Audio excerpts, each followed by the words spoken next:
right, good morning to you and welcome to Top of the Bridge Up and Go. We're here with you until 10 o'clock this morning on Bridge 99 FM.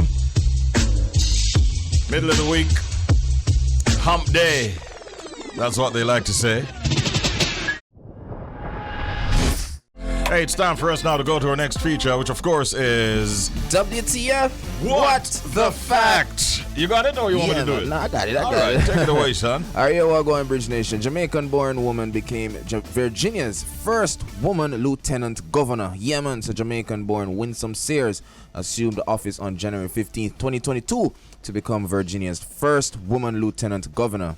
Now, Sears, who is a U.S. Marine Corps veteran, was born in Kingston, Jamaica, and is the first woman of color to be elected to statewide office in Virginia. The 57-year-old emigrated from Jamaica and grew up in the Bronx, New York. She majored in English and minored in economics at Old Dominion University and holds a master's from Regent University. She then served as an electrician in the United States Marines, and Sears, who ran unsuccessfully for Congress in 2004, previously served on the Virginia Board of Education.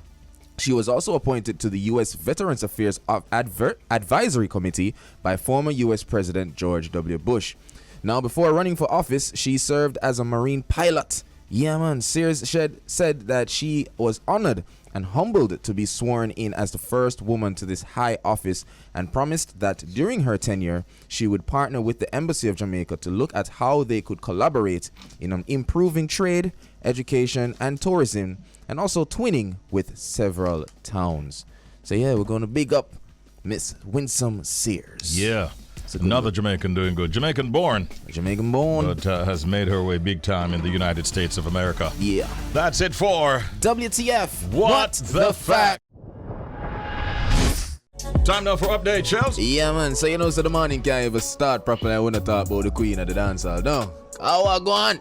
I don't know, Bridge Nation. Me confused. Scandal. Me confused.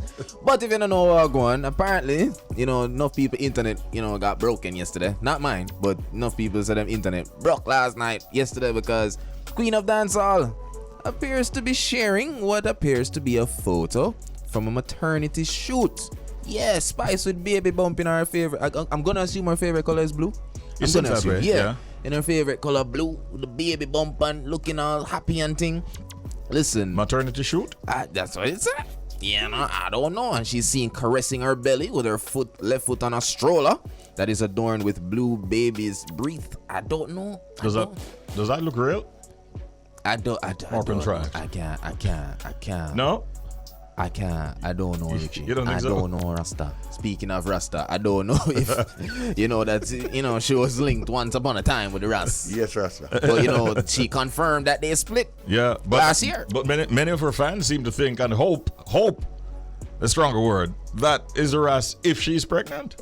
I'm surprised. Yeah, a lot of people I've heard and seen commenting that they would have hoped if she's pregnant, then it would be for the Ras. Ras have fans. But, yeah, he has his fans out there. But the question is Spice really pregnant?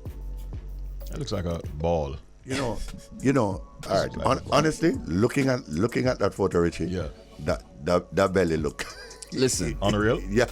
Listen, I hope. Yeah. I hope. We don't want to say that, and then it turns out to be because she has already getting congratulatory posts from Nicki Minaj, saying congratulations, mama, and of course Sean Paul, sending his congrats as well. So I'm just saying, I hope. Well, it's interesting that this is coming out. Just yesterday, we actually mentioned Spice and spoke about the fact that she's heading to Grand Cayman for her first show since her episode of illness. Yeah. And the very same day, it's like some PR team said, you know what, your name is being called again, you better come out with something. I don't know. It's kind of strange that it came out yesterday, and what we're seeing is even more surprising. But if Spice is really pregnant, what can we say? Congratulations. Congrats. Yeah. And best wishes. Safe delivery. Yes, of course. And if it's not real, I go still say congrats. You tricky crowd. Again. Yeah, you know what I mean. So, but everybody's talking about her right now. Yeah, and that may be a part of the intention. She looks beautiful though. Graceful. Yeah, really, really looking beautiful, even in that state. Yeah. her face looks quite slim. Yeah, usually when you're women are pregnant, at that stage, especially at the stage that the picture is showing, you'd expect to see a little baby weight. Yeah, a little maybe puffier face. Yeah, a little baby weight. Let me tell you. Yeah. That is exactly, guys. That is exactly what I was looking at before. So I mean, her face and stuff too. Hey, maybe she just defying the odds. I don't know. Who knows? She's defying the odds. She's been doing it all her life. Pregnancy is different for every woman. True. So maybe it doesn't show in her face. I don't want her to be lying. But if she is, then it definitely shows in her tummy. I don't want Auntie Grace to be lying. Yeah. I don't want it to be nothing but no new music. More I say, a baby. Would you be disappointed if after all of this it turns out that it was just she's not? No? Like promo for a song or something? Yeah, or well, just go up to the song, but that's all. That's gonna be the only thing what save me from the disappointment. Like if it's a song share promote it off a shot. Yeah. If it's not shot, then does there come a time though when this kind of thing rubs people the wrong way? Yeah, if it were a case where it started already. Yeah, man. Yeah, people are saying what? Not again. Yeah. Don't require again, please. I think from the when she did the black hypocrisy, right? Yeah, with the skin bleaching thing and they throw everybody for a loop, Right. Everybody kind of weary. Well, and you put a baby in the midst now. It's like, I hope not. Yeah. Yeah, well, we'll see what nice. It's always nice seeing Spice out, especially after the medical scare. So it's nice to see her out and about. Definitely. I'm really looking forward to hearing her touching the stage again. Yeah. And but I tell you the truth, I had a conversation with somebody who spoke to, I think, an individual who does some work with Spice. And she told me yesterday that somebody who books for Spice in Europe was actually saying that they might have to reschedule some of these shows. Okay. That is what the person said to me. Okay, all right. To my face. Okay, well, yeah. Well, right. So let's see what happens. Whatever it is, big up yourself, Grace Hamilton. Now to Popcorn, and first of all, Chance the Rapper has touched down in Jamaica and has already linked up with the unruly boss Popcorn as he plans a Jamaican staging of the Black Star Line Festival. Speaking recently with Jimmy Fallon, the Grammy Award-winning songwriter and producer revealed his aspiration to bring the mega festival to the island following its success in Accra, Ghana in January. He said, and I quote, "We're actually thinking about hosting the next one in Kingston, Jamaica. We're still working it out in our heads, and we love the city of Accra and Ghana and West Africa as a whole. We just want to continue to create community in other spaces." The Ghanaian staging, held in the historic Black Star Square on the 6th of January, attracted approximately 52,000 patrons.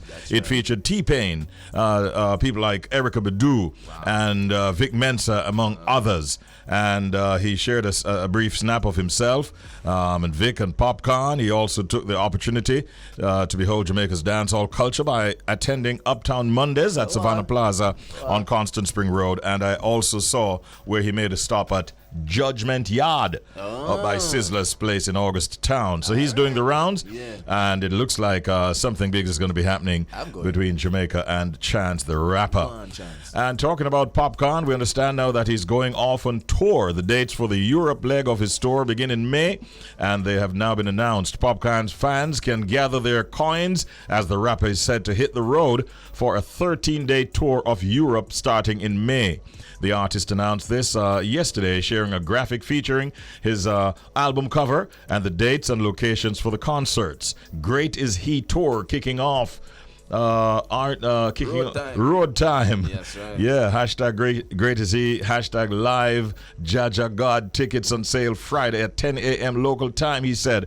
The tickets can be found online via Live Nation and on the album's website. The tour begins on the 6th of May, where he will perform in Paris, France, and then on to 3 back-to-back events in the UK, Dublin, Ireland, and on May 8 it's Glasgow, on May 9 it's UK, and Bristol on May 10.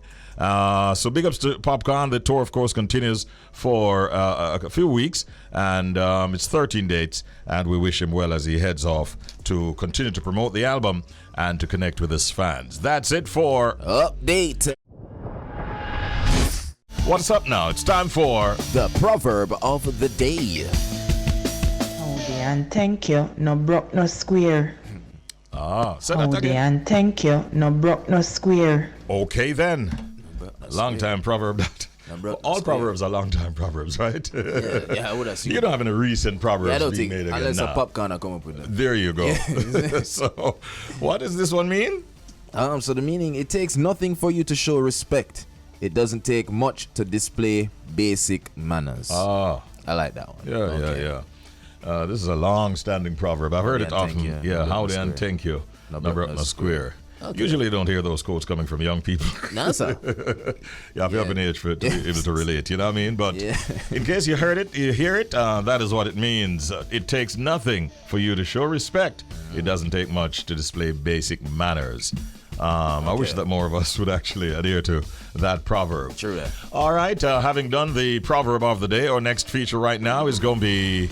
The pet peeve of the morning. And what are pet peeves? These are things that people do that you find upsetting, irritating. Very often you find them quite annoying. That's right. Today's pet peeve comes from one of the members of the Bridge Nation. Here's the pet peeve for today. You know what my pet peeve is?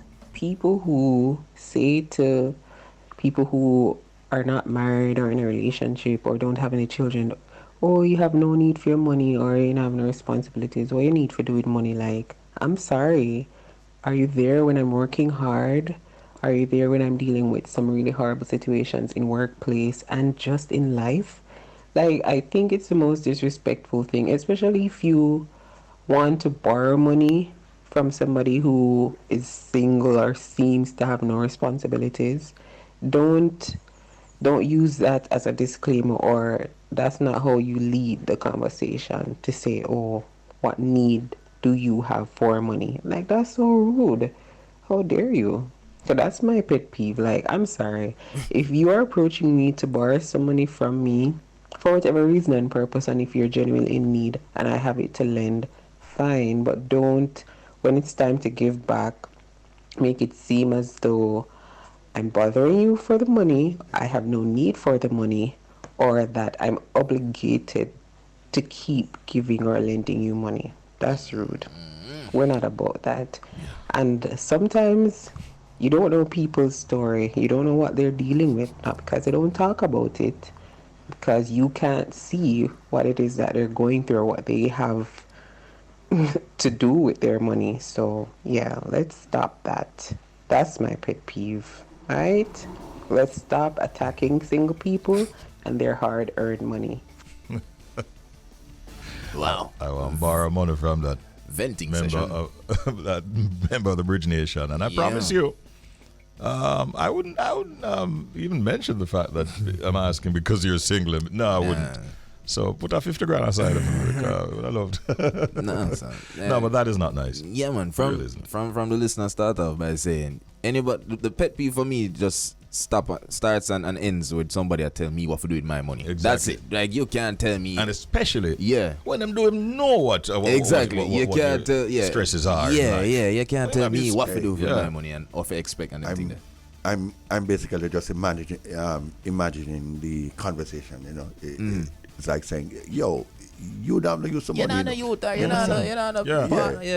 You don't think that. And You have no responsibility at all. You know, you understand? It's almost like attacking the individual because they're not a parent. Yeah. You know what I mean? Oh, put the money. Yeah. You understand? Yeah. That's rude. That is rude. Yeah, man. I agree. Yeah, man. Yeah. Tap the people for do their money. Yeah. Simple. And please don't go back to the people because them say them can't afford it. Them can't find $1 or $2 for lending Yeah, right now next because thing that, yeah. you really don't know what their bills are like. Facts. Trust Facts. me. All right. Yeah. But still, you got my 50 grand there, man. As I said, I'm not going to help on the single thing. Yeah, no, I appreciate it. Sean, you know how the thing go. Yeah, no, I appreciate it. Person went further. Middle of the month today, in a virgin. 2 more weeks to go, you know. So. Food have to eat. Hold on. Tomorrow, Ben Johnson Day. I have about 2 more before the month done. All right, that's a pet peeve of one of the members of our Bridge Nation. We thank you wholeheartedly for submitting that, and we hope to hear from you again and again and again. We still don't actually have Granville available as yet. Of course, you might be aware of the fact that the Passport, Immigration and Citizenship Agency, PICA, Their officers at the two major airports in the country went on strike as immigration officers continue their industrial actions over negotiations with the government under the compensation review exercise.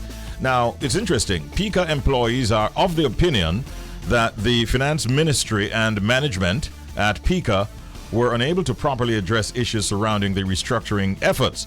But PICA management have issued a statement seeking to basically distance themselves from this old restructuring exercise, noting that negotiations within the public sector for increased wages and improved working conditions are done between the respective unions and the Ministry of Finance and the Public Service. Additionally, our information, Shelz, is that PICA have said recently that contrary to the statements issued by Mr. Granville Valentine, the agency's management is addressing concerns identified by staff as they are raised.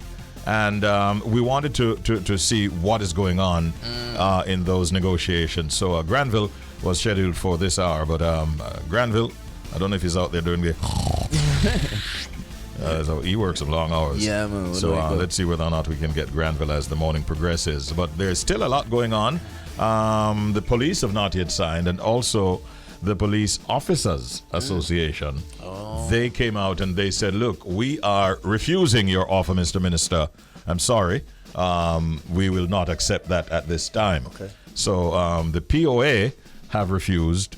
The regular police up to the inspector level, that is those from the Federation, were represented by the Jamaica Police Federation. Yeah. They are yet to sign.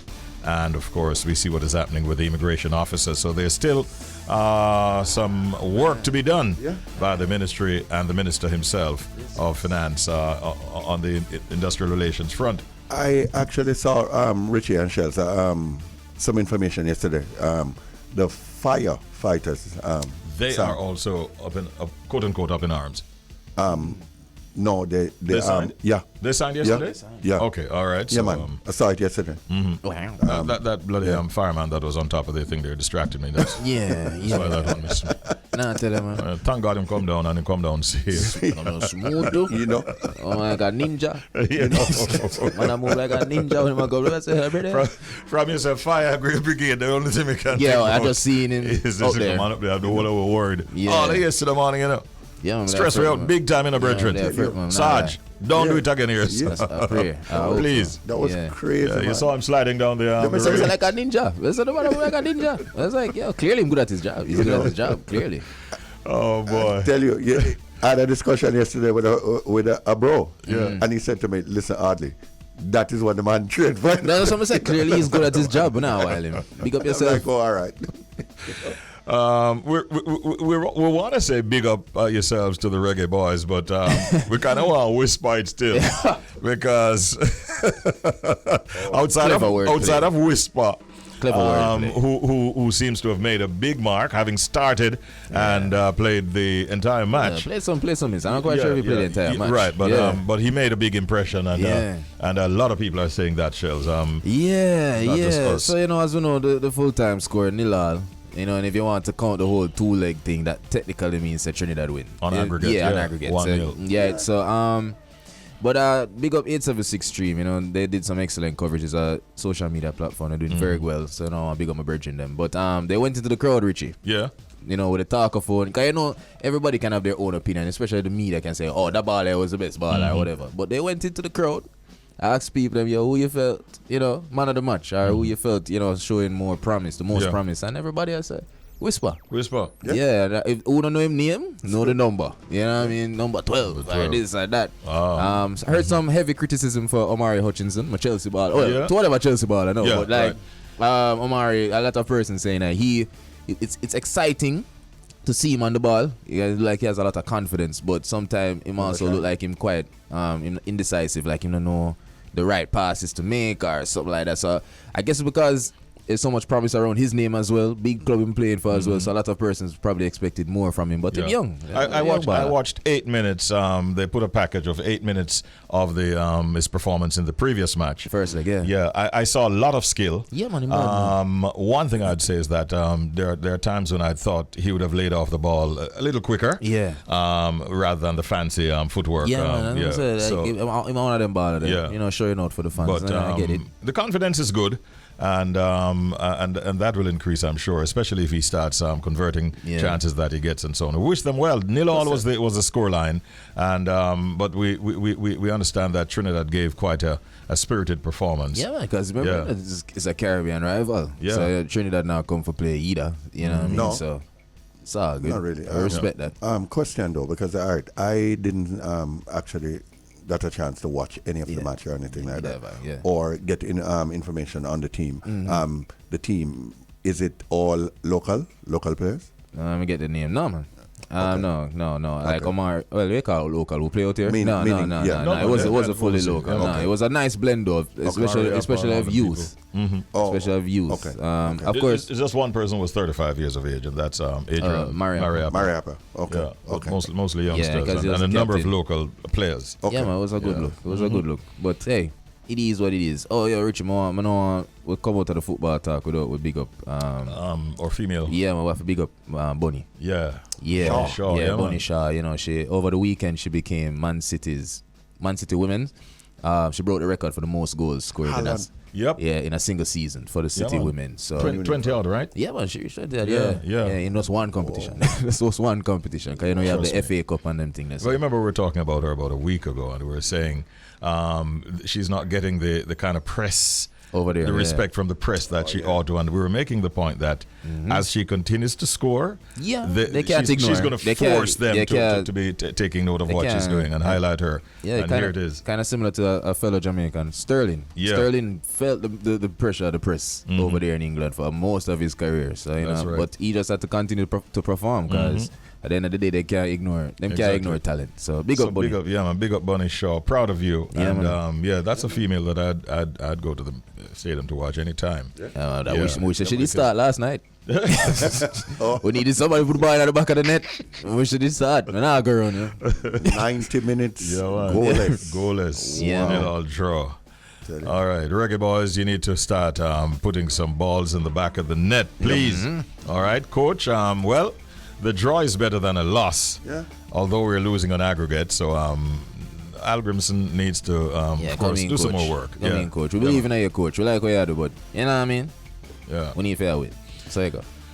Gentlemen, what are the implications of this Russian fighter jet that forced down a U.S. Air Force drone? It is being discussed a lot on the international press, and this happened over the Black Sea yesterday, where Russian fighter jet forced down a U.S. Air Force drone. I think that might have some serious implications going forward Problems. between these two nations. What's the jurisdiction like? Who like the Black Sea is like neutral territory? I don't know. I don't know. I forgot to look on a globe. Well, the truth is, wherever it happens, for a Russian fighter jet to do that. down a drone from America, not in Russian territory, obviously, then it means, therefore, that it is going to be. It could be the start of some serious conflict. Yeah. If you ask me. That's probably. So, I don't know. We'll watch and see what the White House says. They're closer to Russia still. The Black Sea, they're closer to Russia. So I don't know if Russia just be like, hey. But they were not in Russian airspace, per se. True. Sea space. So yeah. We'll watch and see what happens. Yeah. I haven't heard your friend Biden. Has he said anything yet? Not yet. Well, they stated the White House, but not directly. We have not gotten a statement from Biden. Yeah. I don't know you say we. Yeah. So you think by now he has had conversations with Putin? This is Conversations. I don't know about that. Listen, based on what is happening right now, Richie, in the world, with Ukraine and the U.S. and the world supporting Ukraine. NATO are giving a lot of support to Ukraine. Russia is not happy with that. Now Russia downs a drone for the U.S. It's trouble. What are the implications? Yep. We hope that it's not too devastating. And we have, in fact, now been joined by Mr. Granville Valentine, who is the General Secretary of the National Workers Union. As we had indicated earlier, we wanted to have a conversation with him to get the latest as it relates to what's going on with the immigration officers and workers at the Passport, Immigration and Citizens Agency, PICA, in their negotiations with the government. Good morning and welcome, Granville. How are you doing today? Morning, Richie. How you doing? Not too bad at all, man. Morning to you, listeners. Thank you so much for joining us. We join you as well as other members of our, of course, colleagues at RJR in grieving with the family of the late Irie Cooper. An event that was held last night, which I know that you also made your presence felt. Yes, and my condolences goes out to the RJR family and the Cooper's family, who are pretty close to me over the many years. Yes. By the way, for someone that I know very, very well. I mean, we played a game of domino quite often. Have a good chat. Yes. Wonderful soul. Absolutely. Jamaica would have lost by virtue of his passing.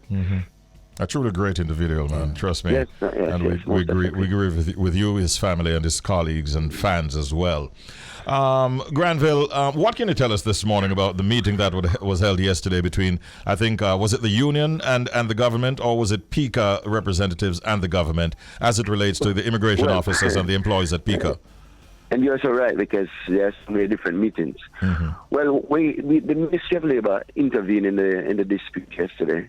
I think the Ministry of Labour has done very, very well in bringing the parties to an understanding, a particular understanding. So what will happen today is that we'll meet with the Minister of Finance, who had made attempts to intervene from a couple of days ago.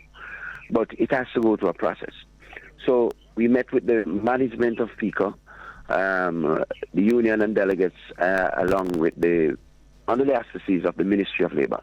The matter is still under the auspices of the Ministry of Labour, but we are given an opportunity now to go to Finance, because they are the ones that are dealing with the compensation review and some of the issues that we actually have on table.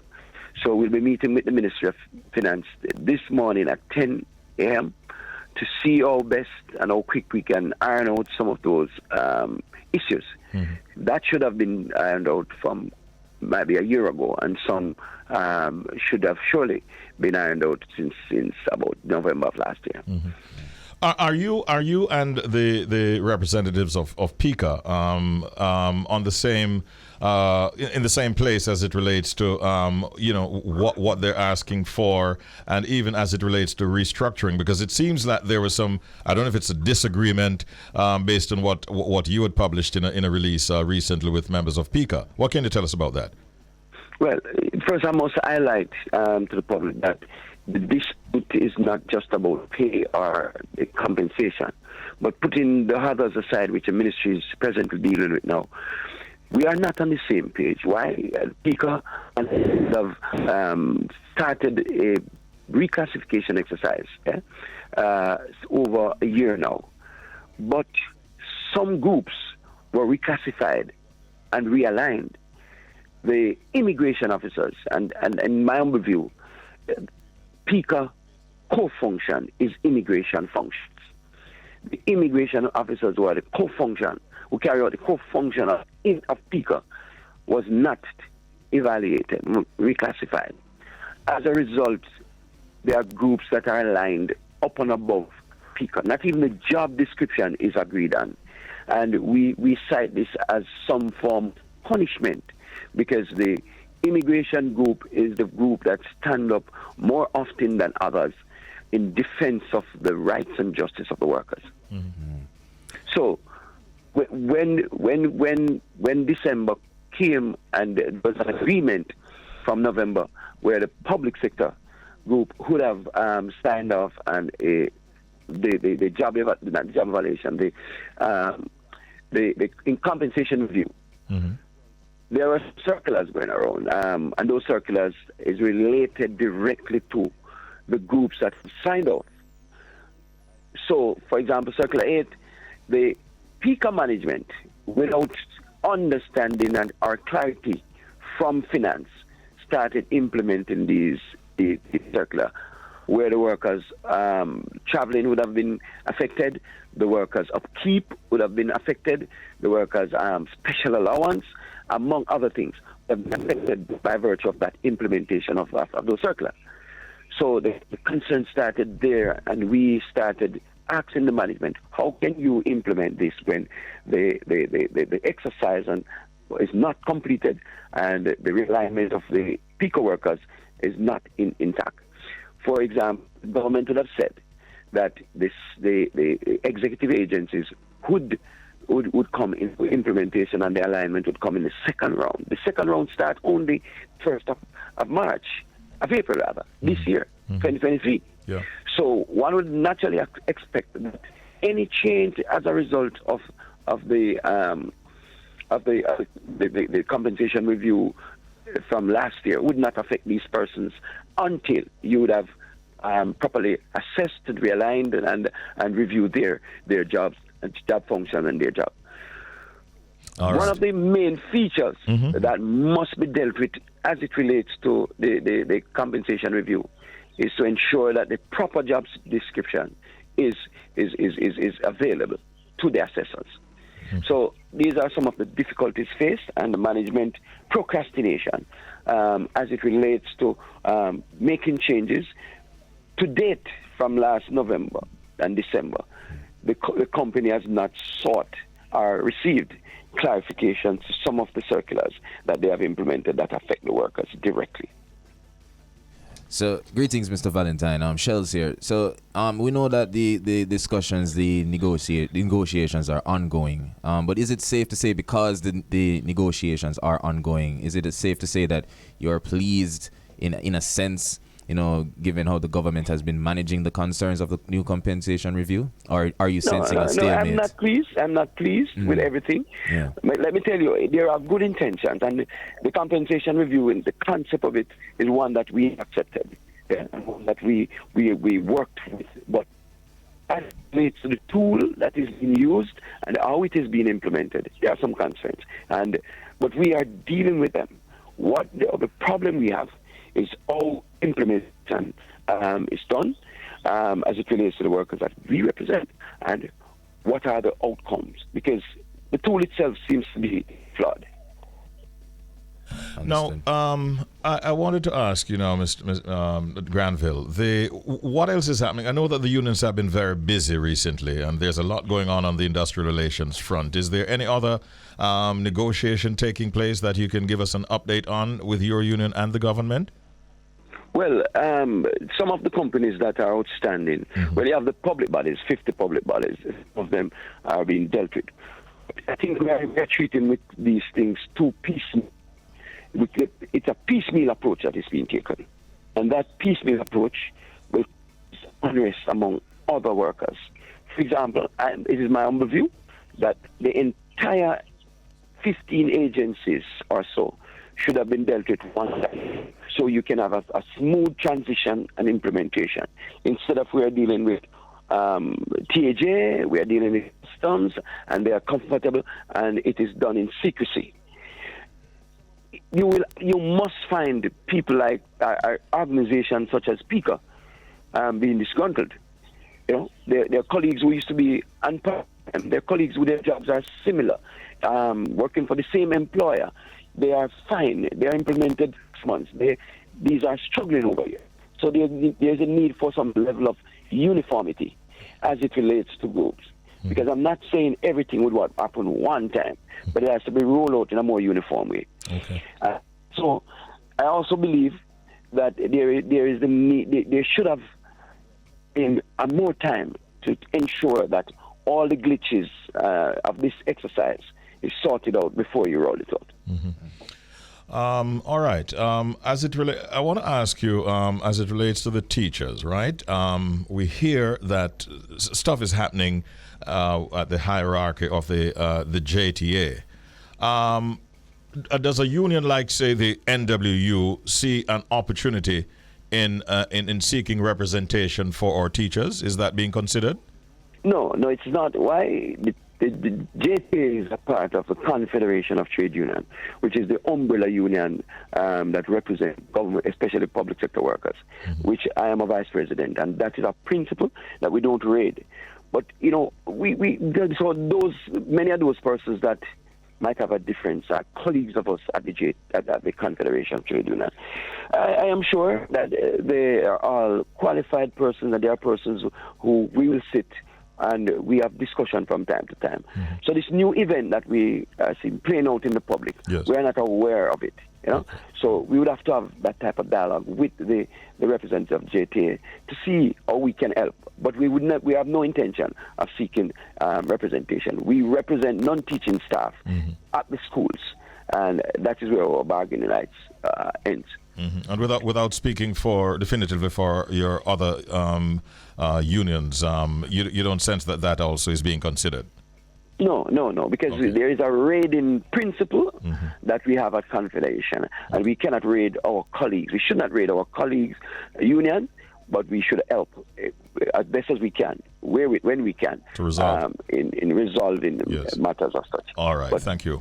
Thank you, Granville. Great talking with you as usual, man. All the best today. Have a good day. It is my pleasure, my friend. All right, and thank you, Father. No worries. Granville Valentine, ladies and gentlemen. He's the General Secretary at the National Workers Union. We are about to have a very important guest, Shelz. We're talking about Melbourne Motivation. And this is a weekly radio show that is dedicated to inspiring and motivating its listeners. It's hosted by the charismatic Miguel Melbourne. And it's a must-listen-to show. It's a lot of positivity. And listeners tune in every Sunday from 9:30 p.m. On Irie Jam Radio.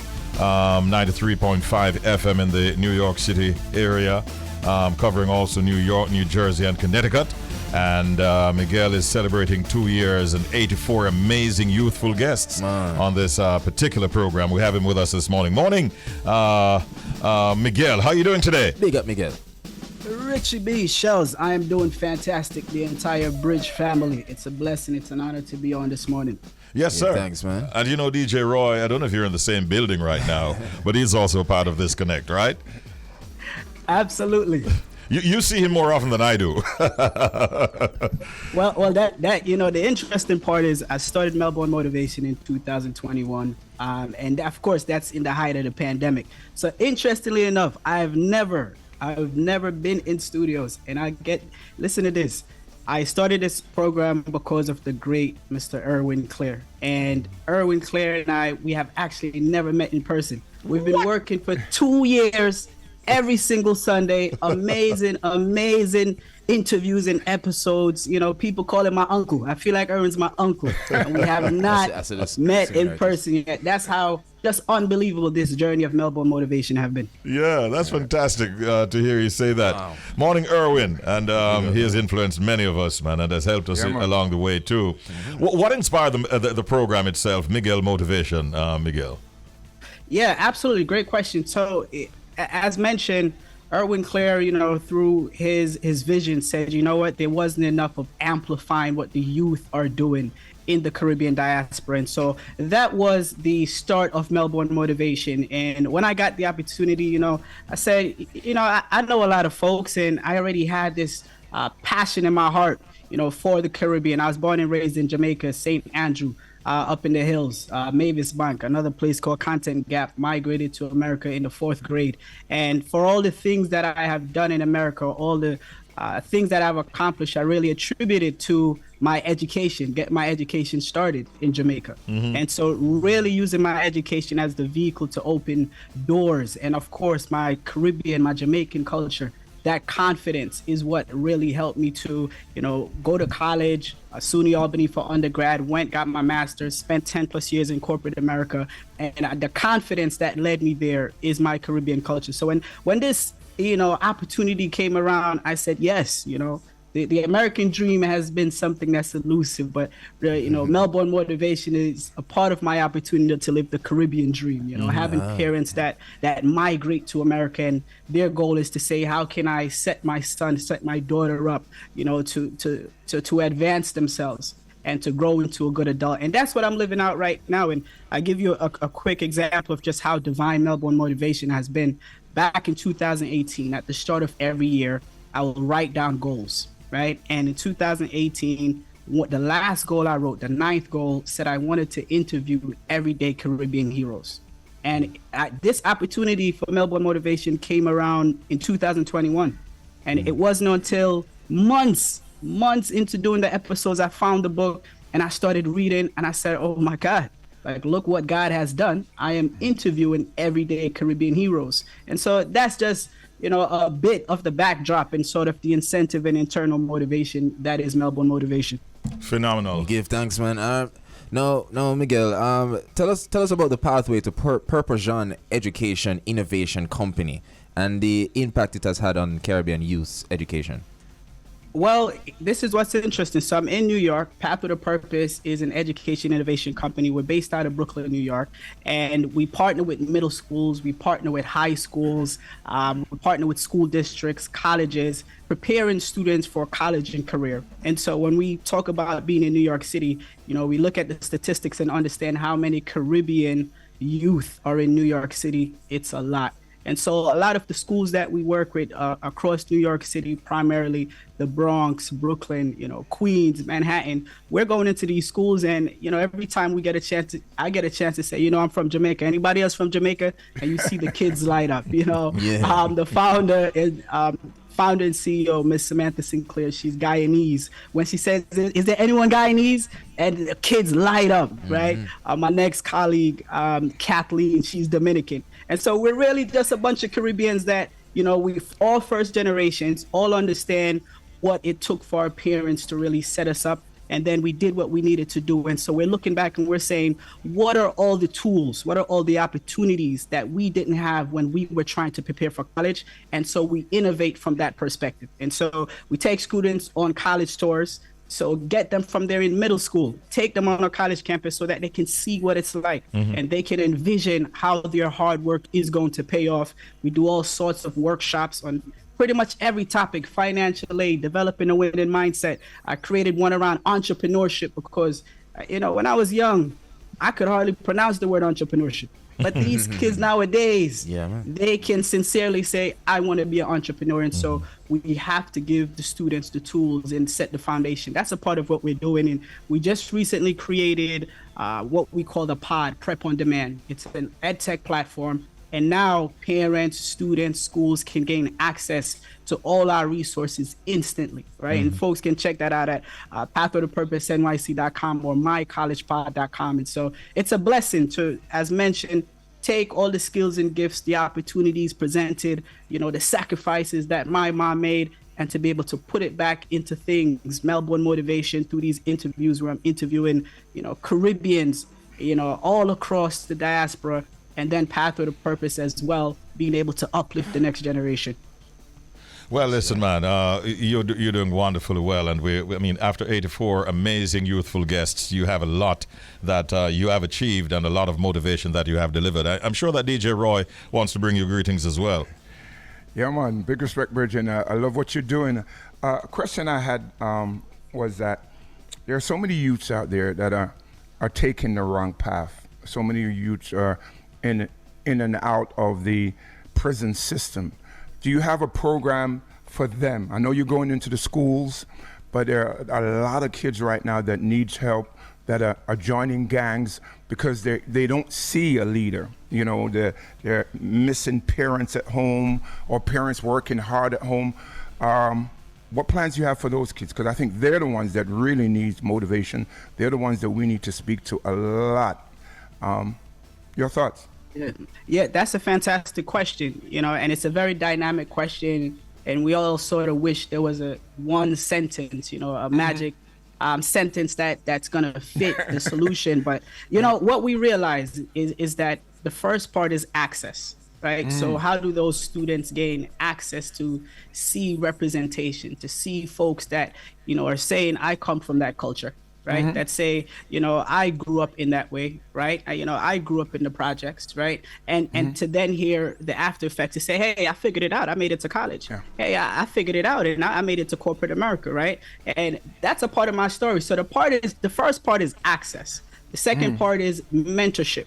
And so I'll give you an example, and I'll take it back to Jamaica. I interviewed a young man, Dr. Kamir Ricketts. He started an organization, Minds of Jamaica. And he's a scientist. He works for NVIDIA, one of the biggest companies, in the space. And he started that organization to provide mentorship to students to help them get into the STEM fields, right? And so again, it's organizations like that. So something that we do outside of the specific college and career prep resources that we have, we look out there and say, where are these organizations that we can partner with? And so we partner with organizations that what we believe is that not every student is going to go to college, right? That's not the thing. And so if we're going and we're just saying academic, and we're not preparing them for life after high school, then we have a problem, right? And so that's the way we say it. So when we go into a school, we say we're preparing you for life after high school. So what is it? College? What is it? You want to go into the working field? Right? What is it? You want to go into the military? And now it's part of the solution is, how do we give those individuals, the ones that are even most susceptible, how do we give them information that they feel like they can believe in? Okay, this is how I formulate a plan. And then how do we connect them to actual people, right? You, me. And so part of what we do is we bring in professionals to come in and tell their stories as a part of reaching those students so that they can see themselves, in people that come from their community. It is obvious, Miguel, that you're passionate about empowering the next generation, and we want to implore you to keep on doing that. We're out of time, honestly, but I have to ask you this before you go. Have you ever also been told that you sound similar to Erwin Clare on radio? There's a great saying that says when the student is ready, the teacher appears. And I think that's what the great Mr. Erwin Clare has been for me. So you better believe it. I steal all his phrases, and so that makes sense. And quickly, as we wrap, one of the opportunities Mr. Erwin Clare gave me as we here Team Jamaica Big Label of Love fundraiser gala is coming up Sunday, April 16th, and I have the honor of being the MC of that event. And so everybody, definitely please come on out and let's support our athletes. So that's a part of living what I call the Caribbean dream, and looking forward to seeing everyone there. Good luck with that. You get to meet him in the flesh. All right, finally, 2 years.